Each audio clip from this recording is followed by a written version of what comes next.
Your first trip to a different country can be an intimidating experience. Did you forget to pack something important? Do you have the right documents needed to enter the country? And how can you avoid dangerous situations? Here are 13 tips for traveling abroad for the first time that you need to know so you don't end up lost, sick, or alone on your first trip abroad. I'm on a local island in the Maldives right now, so let's do this at the beach to see what it's like before it rains.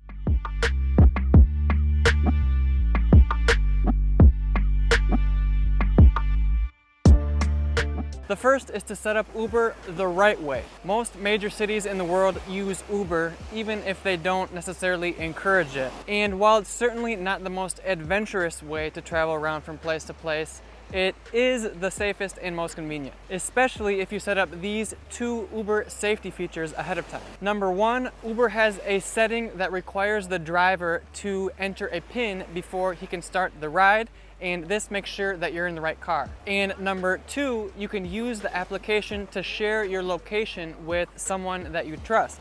And ideally this would be a friend or something in the same city as where you're at.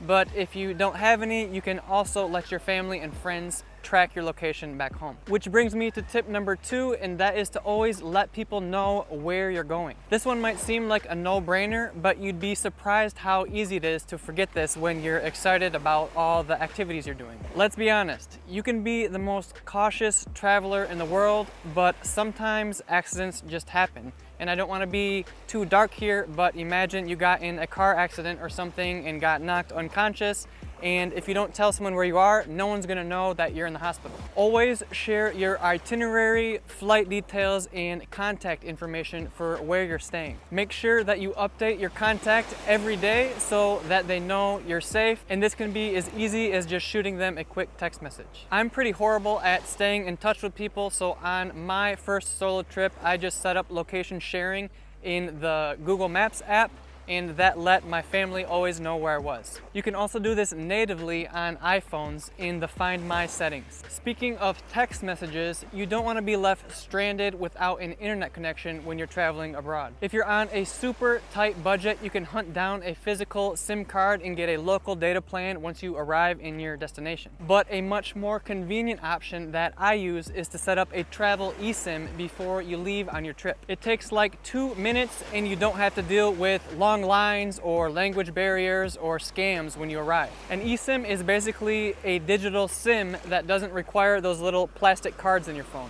If your phone is compatible, you just add an eSIM by scanning a QR code or using an app on your phone. This saves you the hassle of relying on sketchy Wi-Fi or dealing with expensive roaming charges while you're traveling. Because when you first land in your destination, you need to get to your hotel or accommodation. And believe it or not, there's some airports that still don't have free Wi-Fi, and it can be really stressful if you don't have internet to try to get an Uber to where you're going, or to guide your taxi driver, or to navigate public transport. Olafly, the sponsor of this video, is my go-to travel eSIM recommendation for heavy data users. They offer unlimited data plans in over 50 different destinations, so you never have to worry about running out of data during your trip. That means you can share your adventures on the go and stay in contact with loved ones so they're not constantly worried about you. So far, I've tested out Olafly's service in the US, Portugal, Spain, Greece, Morocco, and Egypt, and you can see how it performed for me, including way out in the Sahara Desert, in my full Olafly review that I'll link to below. Apart from the ability to set up your eSIM before your trip, it's also nice to have 24-hour customer service in 5 different languages. This is handy because, let me tell you, if you buy a local SIM card in a different language and it stops working for some reason, you're gonna have a heck of a time trying to fix it. For an extra 5% discount on your eSIM, you can use the link down in the description with the discount code Project Untethered. Next is to download a map offline of where you're staying onto your phone, because no matter what you choose for your SIM or data option, there's gonna be times when you don't have service. That's why it's always a good idea to download an offline map using Google Maps or Apple Maps or another app called Maps.me. I have a step-by-step video guide on how to do this, and I'll link to that one below as well. Offline maps saved us big time once when we were out hiking in the desert. We lost the path, there was nobody around, We were running out of water and it was starting to get dark out. I was about ready to panic when I suddenly remembered that I had downloaded a map offline and we used it to find the trail again. Next is to try to at least learn the language basics of wherever you're traveling. Locals will be 100 times happier to help you if you make a small effort to at least learn a little bit of their language. At least this is what I've experienced on my own travels. If you're just going on a short trip, the goal isn't to become fluent here, so you don't need to feel overwhelmed or anything, but just try to learn 5 or 10 survival phrases that you could probably memorize during your flight. Knowing the basics helps you avoid getting ripped off or getting lost in public transportation or peeing your pants because you can't find the bathroom. Even if you're traveling to a touristy destination where English is widely spoken, you can put a smile on locals' faces by saying, "Hi, how you doing?" in the local language. There are plenty of apps where you can learn the basics, and Duolingo is probably the most popular. I also find it helpful to quickly create some digital flashcards in my phone and just flip through them whenever I'm sitting waiting in a restaurant or something. I use a free app called Cram, but I'm sure there are plenty of others. Now, if you have absolutely zero desire to learn the language, don't let that stop you from traveling. You can still survive and have a fun trip. But come on, at least learn hello, goodbye, and thank you. Next, while you're studying the language, don't forget to look up the current exchange rate. That way, whenever someone tells you a price, you can do some quick mental math to determine if it's a good deal or not. For example, we were just traveling to Brazil where $1 equals around 5 reais. So when we were price shopping for some tours around some awesome national parks, we instantly know that 50 reais is $10 and 500 reais is $100. The sooner you get the feel for the exchange rate, the less likely you are to get overcharged. Like this video if you found it helpful so far so that YouTube shows it to more first-time travelers like you. Next, if you're worried about your first time traveling abroad, start with a beginner-friendly country. What do I mean by that? Well, for one, travel will most certainly be easier if you're in a country that speaks your language. So if you speak English, you can visit England, Canada, South Africa, Australia, New Zealand, some countries in the Caribbean, and also the Philippines. The other thing you can look for is if there is a large expat community. Generally speaking, the larger the expat community, the more facilities that the place will have to help you. There's also a community there that you can lean on if you're not sure what to do or if you just want to make some new friends. Next is to leave your expensive stuff at home. In Colombia, they have a saying, no dar papaya, which literally translates to don't give papaya. But what it actually means is to not show off your expensive stuff. And while this is a Colombian saying, it's a good habit to get into no matter where you're traveling in the world. The last thing that you want is to bring unwanted attention to yourself. And so showing off expensive jewelry or watches or phones is just asking for trouble. By leaving your expensive stuff at home, you won't have to be stressed and worried about your things when you should be enjoying your trip. I have an entire video on clever ways to outsmart thieves while traveling that you can watch next in the description. Another major rookie mistake is overpacking.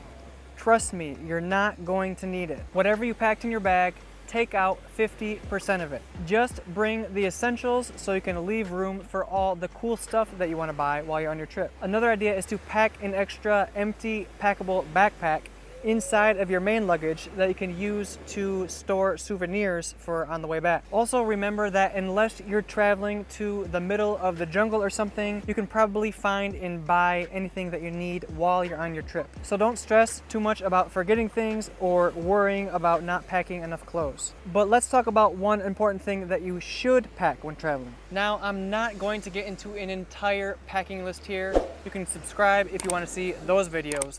But one thing that you definitely should bring is a travel adapter. Many countries around the world have different plugs for their outlets, and you don't want to get off a long flight to realize that you can't charge your phone. The adapter that I use is super handy because it works in over 150 countries and it has 4 USB-A and 1 USB-C ports built into it, so you don't have to carry around a bunch of those small charging bricks. Next is to be prepared for immigration. If you don't have the right documents with you, you risk not being allowed into the country. For example, one time they almost didn't let my wife into Spain because she wasn't carrying $800 worth of cash on her even though she had a bunch of different credit cards. Now, in this case, I'm pretty sure that the immigration lady was just trying to give Diane a hard time, but it is important to know if you need to bring a printout or something of your bank statements. Every country's entry requirements are different, and not only that, but it'll also depend on what country you're traveling from and what passport you have.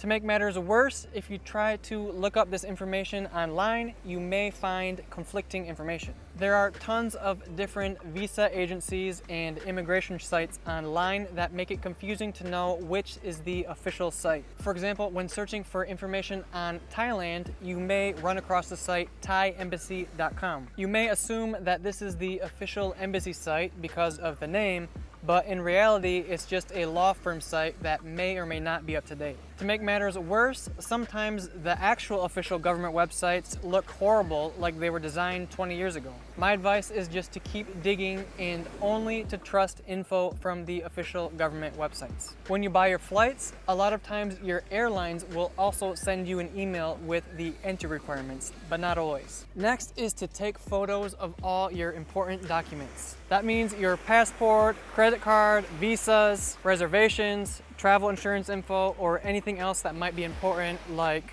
a copy of your prescription medicines or something like that. It's not a bad idea to have a photo on your phone as well as a printed out copy in case you don't have your phone or your phone is dead. If you lose any of these items, it might be hard to get them back while you're traveling if you don't have a proof of identity or proof that these things are yours. You may read in some destinations that you should carry your passport around you at all times, but I 100% disagree with this. Your passport is your lifeline, and you want to keep that locked up and as safe as possible at all times. Just use a photo on your phone, or better yet, a physical photocopy instead. Which brings me to my next point, which is to always get covered by travel insurance. You might not think you need travel insurance, but trust me, you really do. There have been so many times when I've landed in the hospital for one thing or another. Multiple motorcycle accidents in Thailand, tainted water in Patagonia and Easter Island, a lung infection in Colombia, an eye injury from accidentally squirting hand sanitizer in my eye during the pandemic. You really can't make this stuff up. Even if you think you're a pretty careful person, you never know when you're gonna have a crazy taxi driver or eat some bad food. I'll link to my go-to travel insurance below that costs less than $2 per day. Next is to don't blindly follow YouTubers' advice. This might seem like a silly one because you're watching this video, but I think you should always trust your own intuition. Influencers and YouTubers can give you advice based on what they have experienced, but that doesn't necessarily mean that it's the right thing for you. Do your own research on the specific destination that you're going to, because it's going to have its own quirks, its own local scams to look out for. Everywhere is different. Speaking of scams, I'm putting together a video on common scams that all travelers should know about, so make sure to subscribe to get notified for that one. After backpacking through Egypt, we pretty much earned our PhD in avoiding scams. Next is to know what you're allowed to fly with. The things that you're allowed to pack in a checked bag are different from the things you're allowed to pack in a carry-on or personal item. For example, if you have a big bottle of sunscreen or shampoo, you'll need to pack that in a checked bag or divide it into smaller containers that are each less than 100 milliliters. Take some time to research all of these rules so you don't make any big packing mistakes. One time I accidentally left my Swiss Army knife, which was an heirloom and had a lot of sentimental value, in my personal item, and it got confiscated in the airport. Luckily, they saved it for me and I was able to pick it up from the airport later after my trip. There are a few other super important airport mistakes that you'll want to avoid on your first international flight, so make sure to watch this video next. Don't forget to follow us on Instagram and TikTok for our best bite-sized travel hacks. Bye-bye.